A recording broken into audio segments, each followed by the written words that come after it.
Morning students, सभी का स्वागत है यूट्यूब चैनल पे। मैं सेल्फ दीपक जायसवाल आपको क्लास 12 का इलेक्ट्रोकेमिस्ट्री का चैप्टर अपन कंटिन्यू कर रहे हैं। पिछले वीडियोस के अंदर मैंने आपको बैटरीज़ बताई थी। बैटरीज़, प्राइमरी बैटरी क्या है, सेकेंडरी बैटरीज़ क्या है, उनके अंदर कौन कौन से एग्जाम्पल है, कुछ सेल्स भी मैंने एक्सप्लेनेशन किए थे। आज एक और आ रहा है बेटा, जिसको हम कह रहे हैं fuel cell. Fuel you know very well, ऐसे ऑब्जेक्ट्स जो हीट होने पर हमें एनर्जी प्रोवाइड कर रहे हैं, दैट्स वो फ्यूल है। जैसे एग्जांपल मीथेन फ्यूल है, हाइड्रोजन फ्यूल है, they are so many.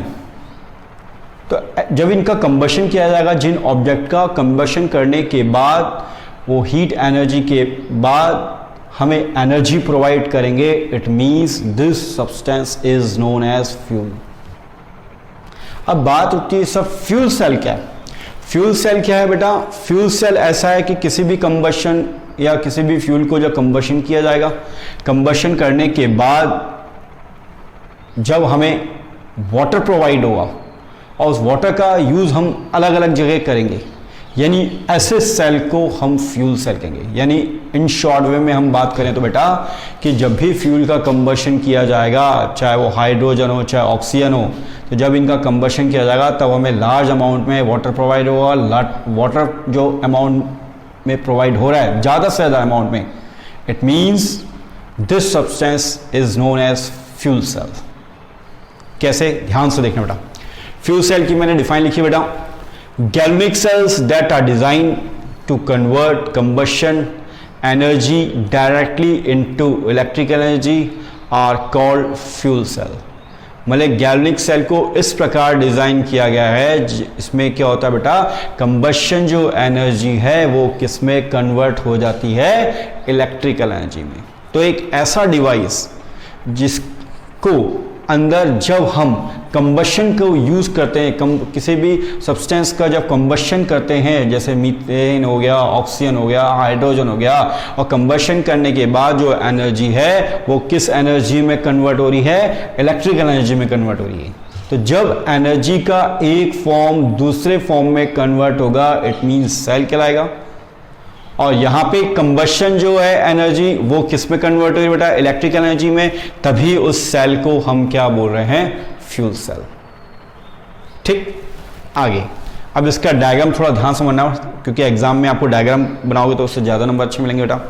Diagram में सबसे पहले आपने कंटेनर लिया हुआ है, दिख ही रहा है आपको। इस कंटेनर के अंदर दो इलेक्ट्रोड लगा रखें। एक इलेक्ट्रोड जो है वो एनोड का बना है, मेड अप ऑफ ग्रेफाइट। दूसरा इलेक्ट्रोड भी ग्रेफाइट का है, जो कि किसका बना है? कैथोड का। ठीक, एक को हमने नेगेटिव चार्ज दे दिया, एक को हमने क्या नाम दे दिया? Positive charge. दोनों कंटेनर में दोनों साइड से, एक साइड हाइड्रोजन और एक साइड ऑक्सीजन पास करवा रहे। Hydrogen you know very well combustible substance है, और ऑक्सीजन भी यू नो वेरी वेल। ठीक, इसके अंदर हमने एक सॉल्यूशन भरा है जिसको क्यूएच सॉल्यूशन करेंगे, जो एक्वस नेचर का है। इट मीन्स जिसके अंदर सॉल्वेंट वाटर के रूप में बिहेव कर रहा है, दैट्स वो एक्वस सॉल्यूशन है बेटा। मैंने आपको प्रीवियस वीडियो में बता रखा है सॉल्यूशन वाले चैप्टर में। नेक्स्ट, इसके अंदर प्लैटिनम की हमने लेयर लगा रखी है। अब बात उठती है सब प्लैटिनम की लेयर लगाने से क्या फायदा हुआ? प्लैटिनम की जो लेयर होगी वो क्या करेगी? ये जो हाइड्रोजन है, ये जो हाइड्रोजन है, इसको क्या कर लेगी? एब्जॉर्ब कर लेगी। तो हाइड्रोजन को जो एब्जॉर्ब करेगी वो कौन सी लेयर करेगी? पीटी। और पीटी का मतलब क्या है बेटा? प्लैटिनम। तो ये आपका सेल का कंस्ट्रक्शन हो गया। एक कंटेनर लिया, कंटेनर के दो इलेक्ट्रोड ले रखे हैं, एक ग्रेफाइट का है, एक क्या जिसको एनोड कह रहे हैं, ग्रेफाइट है, जिसको हम कैथोड कह रहे हैं। इस पर एक नेगेटिव चार्ज, एक पॉजिटिव चार्ज है। दोनों साइड से कंबस्टिबल सब्सटेंस इसके अंदर हम पास करवा रहे हैं। इसके अंदर एक सॉल्यूशन भरा हुआ है, इलेक्ट्रोलाइट सॉल्यूशन, जिसको हम क्यूएच कह रहे हैं, जिसका नाम पोटेशियम हाइड्रोक्साइड है, जिसका नेचर एक्वस सॉल्यूशन है बेटा। तो ये आपका एक कंस्ट्रक्ट आ गया। इसके अंदर प्लैटिनम की लेयर लगा रखी है, जो कि करेगी जैसे ही हाइड्रोजन आएगी तो हाइड्रोजन को ये करने का वर्क करती है बेटा, एब्जॉर्ब और अब्जॉर्ब करती है। ठीक, अब इसके अंदर हम रिएक्शंस देखते हैं बेटा। जब इसके अंदर हम रिएक्शंस देखते हैं तो यू नो वेरी वेल इसके अंदर ऑक्सीडेशन होगा और रिडक्शन होगा।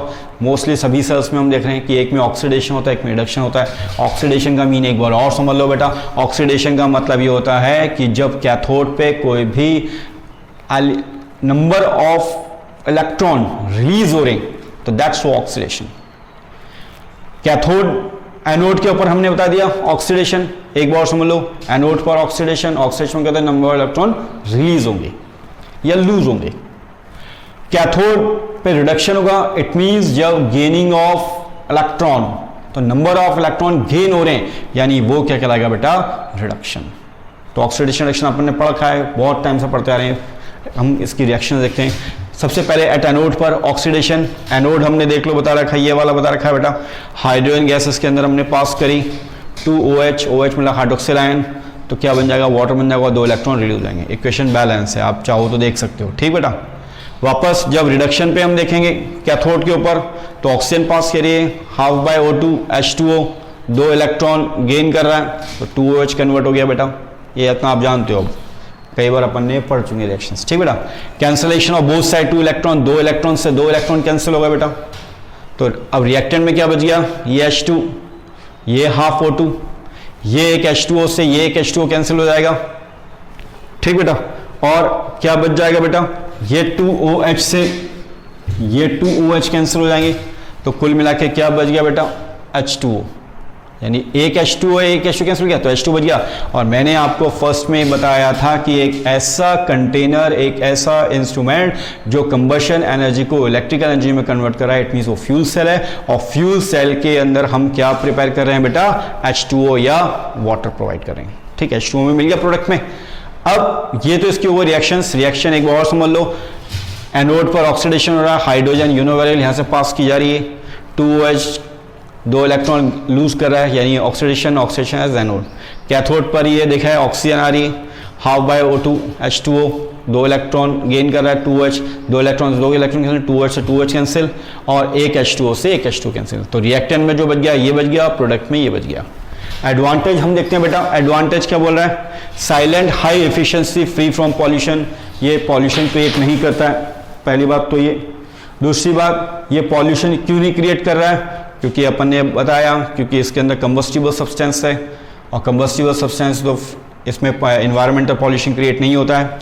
सेकंड, इसमें H2O बन रहा है, H2O का यूज़ हम कहाँ कर रहे हैं बेटा, use for drinking purpose in spaceship. बड़े बड़े जो एरोस्पेस होते हैं, स्पेसशिप होते हैं, वहाँ पे वाटर चाहिए, तो वाटर जो मिलेगा वो हमें किस सेल के थ्रू मिलेगा बेटा, फ्यूल सेल के थ्रू मिलेगा। तो क्वेश्चन कैसा आ सकता है सर, क्वेश्चन ऐसे पूछ सकता है, define fuel cell, draw a label diagram, या कंस्ट्रक्शन, दोनों मैंने आपको बता दिया, write down the reaction and advantage. तो ये जो क्वेश्चन है ये इंपॉर्टेंट है, आ सकता है प्रीवियस पेपर में आप देखोगे सभी लोग, तो उसके अंदर शायद ये क्वेश्चन कहीं ना किसी ईयर में पूछ रखा है। तो आई थिंक मेरे को लगता है आपको ये फ्यूल सेल क्लियर हो गया हो। कोई डाउट हो तो आप कमेंट बॉक्स में कर सकते हो बेटा।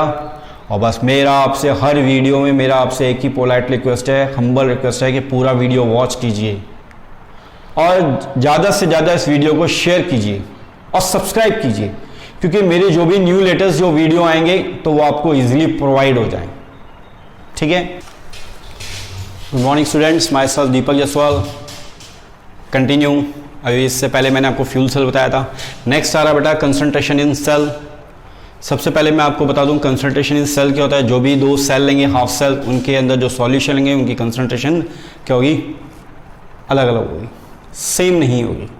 तो that process known as concentration of cell. मैंने डिफाइन भी लिखी बेटा, a cell in which both the electrolytes, दो सेल है जिसके दो इलेक्ट्रोलाइट रखें और the same type, but the solution in which they dip, और दो अलग अलग एक सॉल्यूशन है उनके अंदर दो अलग अलग टाइप के इलेक्ट्रोड लगा रखें, दिख ही रहे। तो सॉल्यूशन दोनों के अंदर सेम है, जिंक सल्फेट और जिंक सल्फेट, पर दोनों के अंदर जो इलेक्ट्रोड है वो क्या अलग अलग है। एक के अंदर कैथोड, एक के अंदर एनोड है, और एक कैथोड और एक एनोड है। इट मीन्स दोनों की जो कंसंट्रेशन है दोनों सेल की वो क्या रही है, अलग अलग है। इट मीन्स वहाँ जो प्रोसेस क्रिएट होती है उस प्रोसेस को हम क्या बोलते हैं बेटा, कंसंट्रेशन इन सेल। पर कैसे, इसके लिए डायग्राम देखना, ध्यान समझना बेटा, इंपॉर्टेंट क्वेश्चन है, इससे रिलेटेड नॉन से क्वेश्चन आई उसके बाद में कराऊंगा। आपके पास दो कंटेनर, एक कंटेनर ये, एक कंटेनर ये। एक कंटेनर के अंदर जिंक एनोड लगा रखा है और दूसरे कंटेनर के अंदर जिंक कैथोड लगा रखा है। इसके अंदर जिंक सल्फेट का सॉल्यूशन लिया है, इसके अंदर भी जिंक सल्फेट का सॉल्यूशन लिया है।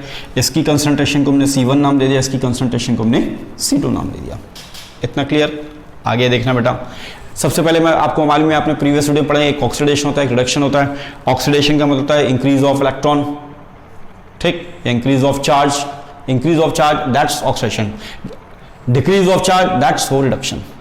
फॉर एग्जांपल ये जिंक है, जिंक आयन में कन्वर्ट हो रहा है, तो ये जिंक सॉलिड है, एक्वा सॉल्यूशन आयन में कन्वर्ट हो गया, ठीक। इसकी कंसंट्रेशन हमने क्या मानी बेटा, C1 मतलब मोलैरिटी। सॉल्ट ब्रिज लगा रखा है, यहाँ पे ऑक्सीडेशन हो रहा है, जिंक आयन जिंक में कन्वर्ट हो गया, यानी चार्ज जो है कम हो रहे हैं। ये एक्वा सॉल्यूशन है, इसकी कंसंट्रेशन C2 हुई, ठीक। तभी मैंने लिखा है C1 not equal to C2, दोनों की कंसंट्रेशन आपस में इक्वल नहीं है। इसके बाद कुछ रिएक्शंस आती है बेटा, जो हमेशा अपन देखते आ रहे हैं, एनोड पर और कैथोड पर। एनोड पर रिएक्शन होगी ऑक्सीडेशन और कैथोड पर होगी उसको रिडक्शन कहते हैं, ये आप जानते हो। जिंक है, एक मेटल है, सॉलिड है, जिंक आयन में कन्वर्ट हो रहा है, इट मींस वहां पे ऑक्सीडेशन होगा, ऑक्सीडेशन प्रोसेस होगी एनोड पर। इसकी कंसंट्रेशन C1 है। स्टैंडर्ड ऑक्सीडेशन पोटेंशियल, स्टैंडर्ड का मतलब ये होता है जहां पे पर्टिकुलर गिवन कंडीशन होती है। प्रीवियस वीडियो में अपने शी में ही पढ़ा बेटा, स्टैंडर्ड कंडीशन का मतलब ये होगा कि जहां पे टेम्परेचर होगा 25 डिग्री सेल्सियस, प्रेशर यदि होगा तो 180 में होगा यदि गैस नेचर का है तो। और दूसरी बात होती है कि इसके अंदर जो कंसंट्रेशन होगा, जो सॉल्यूशन उसकी मोलारिटी 1 होगी, ठीक बेटा।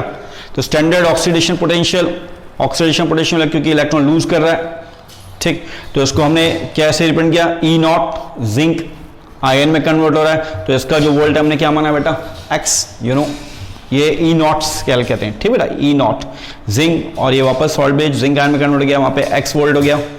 कैथोड पर रिडक्शन होगा, रिडक्शन हमें दिख ही रहा है बेटा, तो इसको स्टैंडर्ड रिडक्शन पोटेंशियल कहेंगे बेटा। इसका अपोजिट हो जाएगा, इसको भी हमने X वोल्ट माना बेटा। टोटल रिएक्शन हम देखते हैं बेटा, टोटल रिएक्शन में क्या देखेंगे हम, ये 2 इलेक्ट्रॉन से ये 2 इलेक्ट्रॉन कैंसिल हो जाएंगे बेटा, तो क्या रह गया, ये जिंक और जिंक आयन दिख रहा है हमें लेफ्ट, और ये हो गया राइट हैंड साइड में हम देखते हैं बेटा, जिंक और जिंक आयन हो गया ना ये, और इधर देखेंगे उस साइड में तो ये क्या बन जाएगा, जिंक आयन, ठीक। अब हम इसकी हम टोटल रिएक्शन देखते हैं, तो क्या देख रहे हैं बेटा, cancellation of both side electron, तो जिंक आयन, तो जिंक आयन में कन्वर्ट हो रहा है, इट मींस इसके अंदर तो क्या हो रहा है, ऑक्सीडेशन, यहाँ लिख देता हूँ, यहाँ तो हो गया ऑक्सीडेशन, जिंक आयन इसमें कन्वर्ट हो रहा है, यानी यहाँ पे क्या हो रिडक्शन, ठीक। तो टोटल रिएक्शन में ऑक्सीडेशन और रिडक्शन दोनों अलग अलग कंटेनर में हो रहा है, ठीक। पहली बात तो ये, इसकी कंसंट्रेशन जो है C2 कैटायन पे हो रही है, दिख ही रही है, ठीक। इसकी कंसंट्रेशन जिंक आयन में कन्वर्ट हो रहा है, इट मींस की कंसंट्रेशन क्या है, C1 हो रही है जो N आयन पे हो रही है, ठीक। अब हम ई सेल का हम इलेक्ट्रोड पोटेंशियल फाइंड आउट करेंगे, तो standard oxidation potential plus standard reduction potential आपके सामने गिवन है, देख लो कंडीशन में स्टैंडर्ड ऑक्सीडेशन पोटेंशियल में क्या हो रहा है, ये रिएक्शन हुई है बेटा, दिखी रही है आपके सामने, ये आपने लिखी है, इसके अंदर ये रिएक्शन हो रही, ये लिख दी, ठीक। अब इसका वो हमने देखा कितना होता है, 0, ठीक, स्टैंडर्ड कितना हो 0, और इसकी वैल्यू क्या 0, ठीक। अब ये x और ये x सॉरी इक्वल टू 0, और x और x जो है इक्वल टू 0, तो टोटल सेल भी क्या हो जाएगा 0, यानी कहने का मतलब इसकी वैल्यू भी 0 है, इसके लिए तो 0 और 0 कितना हो जाएगा 0, यानी कहने का मतलब ई सेल जो हो जाएगा वो क्या हो जाएगा 0 वोल्ट हो जाएगा। तो यानी मेरे कहने का मतलब क्या बेटा, ये प्रोसेस जो है इसे हम कहते हैं कंसंट्रेशन इन सेल। तो कहने का मतलब अलग अलग कंटेनर के अंदर 2 इलेक्ट्रोड लगा रखे हैं, एक एनोड है, कैथोड है, जिसके अंदर सॉल्यूशन हमने रखा है जिनकी कंसंट्रेशन डिफरेंट है, यानी वो प्रोसेस जो कहलाई उसका हम कहेंगे कंसंट्रेशन इन सेल। पहली बात बेटा, इस कंसंट्रेशन सेल के अंदर जो C1 और C2 है वो दोनों आपस में इक्वल नहीं होंगे, तभी अपन लिखा है C1 not equal to CO2, C1 not equal to CO2 लिखा ना। फिर इसके अंदर ऑक्सीडेशन होता है, इसके अंदर रिडक्शन हो रहा है बेटा, ठीक। दोनों को टोटल रिएक्शन ये देख ली, दोनों का स्टैंडर्ड ऑक्सीडेशन और स्टैंडर्ड को ऐड करके उसका हमने वोल्ट फाइंड कर लिया, ठीक। अब इस इक्वेशंस के थ्रू हम फाइंड करेंगे कौन से इक्वेशन, जिसको हम कहेंगे बेटा नर्न्स्ट इक्वेशन। हो सकता है एग्जाम में क्वेश्चन आ जाए, तो इसको एक बार रीड आउट कर लो, इसको फेयर कर लो, ताकि फिर इसके बाद मैं आपको नर्व्स इक्वेशन क्लियर कर दूँ।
नेक्स्ट सेक्शन बताओ, अगला पॉइंट आ रहा है Nernst equation consolidation of cell. इससे पहले अपन ने पढ़ा, उसमें अपन ने देखा कि स्टैंडर्ड इलेक्ट्रोड पोटेंशियल है और इलेक्ट्रो कंसंट्रेशन ऑफ सेल है, दोनों के बीच में जो रिलेशनशिप क्रिएट हुआ उसे नर्व्स साइंटिस्ट ने नर्व्स इक्वेशन के नाम से बन किया। अभी है क्या, ध्यान से समझना बेटा। सबसे पहले ई सेल मतलब cell potential, E not cell मतलब standard cell potential, minus 0.059 upon n you know very well valency factor होता है, आप जानते ही हो, ठीक। log 10 Q for coefficient, you know concentration of coefficient. Q is equal to P by R, P for product, R for reactant. ठीक बेटा, zinc ion में convert होता है, जिंक आयन जिंक में कन्वर्ट हो रहा है, तो प्रोडक्ट में क्या है बेटा, प्रोडक्ट में you know very well. Reactant में क्या है, रिएक्टेंट में हमने ये लिख दिया equal to C1 upon C2, यानी कंसंट्रेशन 1 और concentration of C2। C1 C2 कहाँ से आ रहे हैं, अपने इससे पहले देखा कंसंट्रेशन ऑफ सेल के अंदर, ठीक बेटा। E cell equal to same 0.059 upon 2। अब 2 कहाँ रहा है, क्योंकि कितने इलेक्ट्रॉन लूज कर रहा है, 2 इलेक्ट्रॉन लूज कर रहा है, 2 इलेक्ट्रॉन लूज कर रहा है, तो इसमें वैलेंसी फैक्टर उसका 2 हो जाएगा। log 10 आपके सामने ही है, C1 बाय C2। अब कुछ कंडीशन होंगी बेटा, 3 कंडीशन होंगी जो ये नॉन्स इक्वेशन को फॉलो करेंगी। पहली आ रही है case 1, C1 equal to C2, यानी C1 और C2 की कंसंट्रेशन आपस में इक्वल है, तो cell will not produce electricity, cell से किसी भी टाइप की इलेक्ट्रिसिटी प्रोड्यूस्ड नहीं होगी। क्यों, क्योंकि दोनों की कंसंट्रेशन आपस में इक्वल है, बोथ कंसंट्रेशन आर इक्वल। तो क्या लिखा है बेटा, cell will not produce electricity, तो ई सेल कितना हो गया बेटा, 0 हो गया। ठीक, अब एक और कंडीशन देखते हैं केस सेकंड में बेटा। केस सेकंड में क्या बोल रहा है, C1 बड़ा है किसके कंपेयर, C2, तो C1 ग्रेटर देन C2, तो C1 की value 100 2।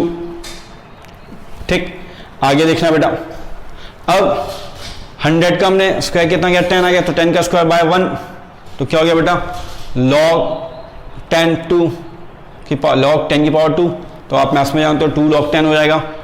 E cell is equal to negative, और गिब्स फ्री एनर्जी में आपने बताया delta G is equal to n valency factor cell, you know very well. तो उस कंडीशन में यदि वो नेगेटिव पॉजिटिव होता है, देखिए रहा है बेटा, बड़ा है, तो उस कंडीशन में पॉजिटिव और पॉजिटिव है, यानी वो कैसा रिप्रेजेंट करेगा, नॉन स्पॉन्टेनियस। यदि एक बार समझ लो, C1 ग्रेटर देन C2, तो 100 बाय 1 100, तो उसका स्क्वायर रूट क्या, 10 बाय 1, तो log 10 की पावर 2, तो 2 log 10, तो उस कंडीशन में ई सेल कितना हो गया, नेगेटिव हो गया बेटा। तो delta G you know very well, Gibbs free energy को डिपेंड कर रहा है, इसका फॉर्मूला आपने 11 में पढ़ा है, तो उस कंडीशन पॉजिटिव और पॉजिटिव यानी नॉन स्पॉन्टेनियस कंडीशन को डिपेंड करेगा जब C1 ग्रेटर देन C2 हो। इसका अपोजिट लें, अब इसका अपोजिट थर्ड केस में क्या हो रहा है, C1 लेस देन C2, यानी C2 बड़ा है, C1 छोटा है, तो E cell is equal to क्या हो गया बेटा, पॉजिटिव हो गया, पहले वहां नेगेटिव था। गिब्स फ्री एनर्जी के अंदर यू नो वेरी वेल आपने लिखा, तो उस कंडीशन में कैसी डिपेंड हो रहा है बेटा, नेगेटिव हो रहा है, और नेगेटिव हो रहा है इट मींस स्पॉन्टेनियस को डिपेंड करेगा। तो यानी कहने का मतलब क्या, नर्स जो इक्वेशन है वो ये बता रही है कि सेल होंगे, उनकी कंसंट्रेशन जब अलग अलग होगी तब उनके अंदर सेल जो होगा वो कैसी रिप्रेजेंट होगा, स्पॉन्टेनियस होगा, नॉन स्पॉन्टेनियस होगा, और यदि दोनों की कंसंट्रेशन इक्वल है तो सेल का जो पोटेंशियल जो होगा वो कितना होगा, 0 होगा। यदि C1 ग्रेटर देन C2 तब कैसा होगा, नॉन स्पॉन्टेनियस होगा। क्यों, उसका रीजन आपके सामने प्रूफ कर रखा है बेटा। यदि C1 छोटा है C2 के कंपेयर, तो उसमें नेगेटिव होगा, नेगेटिव होगा, स्पॉन्टेनियस होगा। तो you know very well, 2 condition होती है, आपने इक्विलिब्रियम में पढ़ा होगा, एक स्पॉन्टेनियस और एक नॉन स्पॉन्टेनियस। स्पॉन्टेनियस कैसे स्टेट में होगा, जब कैसे होगा, नेगेटिव होगा, और पॉजिटिव हुआ तो कैसा हो बेटा, नॉन स्पॉन्टेनियस होता है। तो यानी मेरे कहने का मतलब हो गया कि जो अपन कंसंट्रेशन ऑफ सेल है, उस कंसंट्रेशन ऑफ सेल से और उसके अंदर जो रिडक्शन हो रहा है, और रिडक्शन और सेल पोटेंशियल, इन दोनों के बीच में जो रिलेशन क्रिएट करने के लिए जो इक्वेशन दी, उस इक्वेशन को हम कहते हैं नर्स इक्वेशन। तो खैर, कभी ऐसा आ जाए define Nernst equation, right down the proof, तो मेरी बात मानो तो पहले कंसंट्रेशन ऑफ सेल को प्रूफ करना, उसके बाद फिर ये नर्स इक्वेशन लिखना, ताकि पता लग जाए कि C1 C2 उसमें क्या रिप्रेजेंट हो रहा है। आप डायरेक्ट ही प्रूफ कर दोगे तो बेटा उसे समझ में नहीं आएगा कि C1 C2 क्या है, तो इसलिए आपको बताना पड़ेगा C1 C2, C1 क्या है और C2 क्या है, उसके अकॉर्डिंग 3 केस बन रहे हैं, तो आपको पहले डायग्रामेटिकल अकॉर्डिंग फिर आपको ये प्रूफ करना पड़ेगा। ठीक, इतना क्लियर। इसका मीन और एक बार सुन लो, ई सेल मतलब cell potential, E not cell मतलब स्टैंडर्ड सेल पोटेंशियल। स्टैंडर्ड मतलब particular given condition, temperature 25 degree Celsius, Kelvin 298, atmospheric gas pressure 1 होगा जो गैसेस नेचर में होगा, और इसके अंदर जो सॉल्यूशन होगा उसकी जो कंसंट्रेशन होगी उसकी मोलारिटी 1 होगी। तो ये स्टैंडर्ड कंडीशंस कहलाती है। इजी है, वैसा कुछ नहीं है, किसका ऑक्सीडेशन हो रहा है, किसका रिडक्शन हो रहा है, और C1 इक्वल टू C2 बराबर है, तो कंडीशन लिखिए। C1 ग्रेटर देन C2, तो कंडीशन पॉजिटिव आ रहा है, इट मीन नॉन स्पॉन्टेनियस होगा। C1 छोटा है C2 बड़ा है, तो उस कंडीशन में नेगेटिव आएगा, यानी स्पॉन्टेनियस डिस्टर्बेंस करेगा। तो ये आपकी नॉन्स इक्वेशन। ठीक, आपने देखे होंगे प्रीवियस पेपर, आपके जो सीनियर्स होंगे तो उनसे भी देखना प्रीवियस पेपर, तो उनमें आई थिंक ये क्वेश्चन इंपॉर्टेंट है। तो इससे रिलेटेड जो भी मैटर है वो आप अच्छी तरह प्रिपेयर कर लेना। ठीक बेटा, कोई डाउट हो तो कमेंट बॉक्स में कराओ, और कमेंट बॉक्स में डाउट होता है तो आप उसको करो कमेंट बॉक्स में, तो उसको सॉल्व किया जाएगा। और ये चैप्टर इम्पॉर्टेंट है, इससे बेस्ड काफ़ी क्वेश्चंस आते हैं, और ये पॉइंट है, इससे रिलेटेड काफ़ी क्वेश्चन आते हैं, न्यूमेरिकल्स आ सकते हैं, थ्योरेटिकल आ सकता है, प्रूफ करने को आ सकता है, यानी कुल मिला के आपको ये पूरा चैप्टर कवर करना है। इलेक्ट्रोकेमिस्ट्री, फिजिकल केमिस्ट्री का एक इम्पॉर्टेंट चैप्टर है। ठीक, कोई भी डाउट हो तो आप कमेंट बॉक्स में कर सकते हो। थैंक यू, और ज़्यादा से ज़्यादा इस वीडियो को वॉच करो, लाइक करो, शेयर करो और सब्सक्राइब करोगे। सब्सक्राइब करोगे तो आपको बेटा जो भी न्यू लेटेस्ट जो वीडियो होंगे वो आपको इजीली प्रोवाइड देंगे। ठीक है, थैंक यू।